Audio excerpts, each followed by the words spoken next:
Hello everyone, welcome back to my YouTube channel learn with Swayam. आज के इस video में हम बात करने वाले हैं माइटोसिस के बारे में।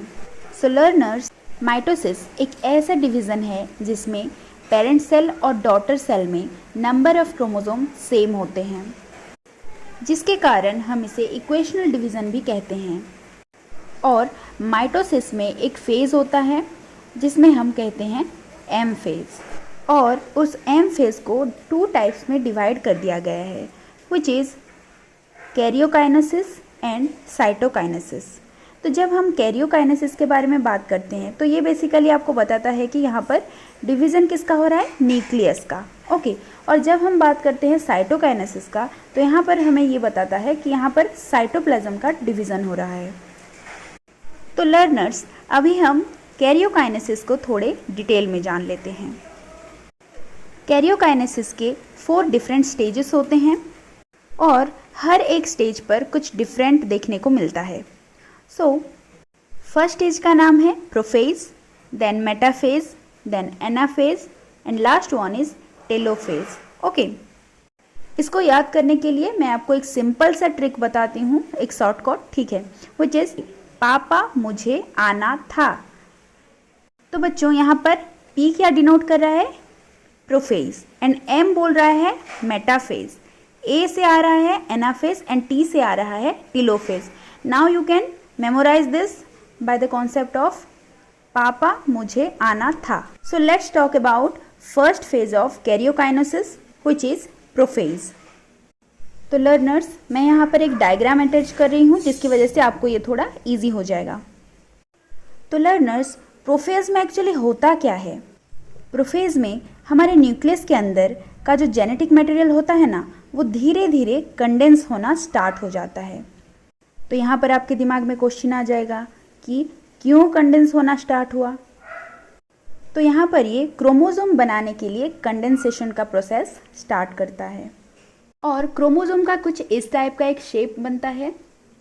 तो जब हम क्रोमोसोम्स के बारे में बात करते हैं, यहाँ पर 2 क्रोमाटिड्स होते हैं जो सेंट्रोमियर के थ्रू अटैच होते हैं एक दूसरे से। एंड लर्नर्स, प्रोफेज में न्यूक्लियर मेम्ब्रेन डिसअपियर होने लगता है।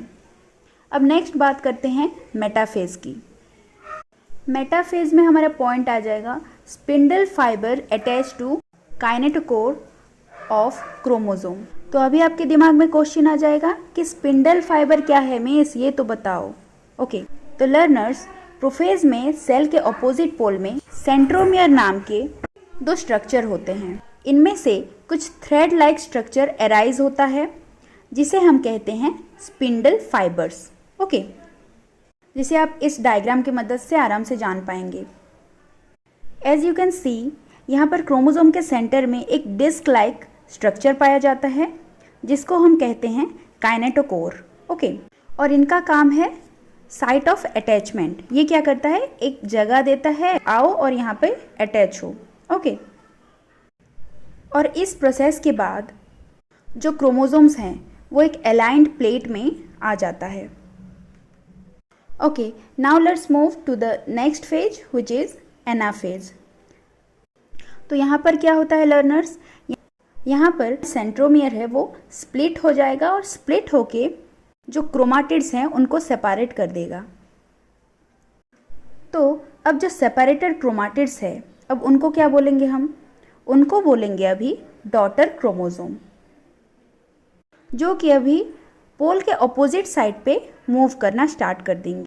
और अब स्टार्ट होता है टेलोफेज। जैसे कि हमें पता है, telophase is the last step of karyokinesis. Okay, so यहाँ पर क्या होता है, क्रोमोसोम्स लूज इंडिविजुअलिटी, मतलब अपना इंडिविजुअलिटी को खो देंगे और क्या करेंगे, ये एक क्लस्टर लाइक स्ट्रक्चर बना देंगे। क्लस्टर मतलब एक क्लम्प काइंड ऑफ स्ट्रक्चर बना लेंगे। और इस स्टेज में आके जो इनका न्यूक्लियर मेम्ब्रेन होता है ना, वो रीअपियर होने लगता है और डॉटर न्यूक्लियस भी फॉर्म होने लगेगा। देन उसके अंदर के सेल ऑर्गेनल्स जो कि है nucleolus, Golgi, endoplasmic reticulum, reappear होने लगेगा। तो इतने में कंप्लीट हो गया क्या हमारा कैरियोकाइनेसिस। ओके, आफ्टर कैरियोकाइनेसिस क्या आता है लर्नर्स, इसके बाद आता है हमारा साइटोकाइनेसिस। यहाँ पर क्या पढ़ेंगे हम? डिवीजन ऑफ साइटोप्लाज्म, मतलब साइटोप्लाज्म कैसे करके डिवाइड हो रहा है उसके बारे में पढ़ेंगे। तो लर्नर्स, जब हम साइटोकाइनेसिस के बारे में बात करते हैं तो हमारे दिमाग में एक कॉन्सेप्ट आता है कि एनिमल्स एंड प्लांट। तो जो साइटोकाइनेसिस का प्रोसेस होता है ना, वो एनिमल्स में अलग होता है, प्लांट्स में अलग होता है। तो अभी आपके दिमाग में क्वेश्चन आएगा, अलग हुआ तो क्यों अलग हुआ? I am here to explain you ना। So listen, as we know, animal cell में फ्लेक्सिबल सेल मेम्ब्रेन प्रेजेंट होता है, जिसके कारण ये ऐसा टाइप का एक स्ट्रक्चर फॉर्म होता है। आप देख लो, ये किसके जैसा दिख रहा है? एक पीनट का जो शेल होता है उसके जैसा स्ट्रक्चर दिख रहा है ना। तो बस एक ऐसे टाइप का स्ट्रक्चर बन जाता है उसकी डिवीज़न के टाइम, जो सेल डिवीज़न हो रहा है उसके टाइम एनिमल्स में, ठीक है। बट प्लांट सेल में क्या होता है? हमें पता है कि प्लांट सेल में सेल वॉल प्रेजेंट होता है जो कि रिजिड होता है। रिजिड मतलब एकदम पूरा सख्त।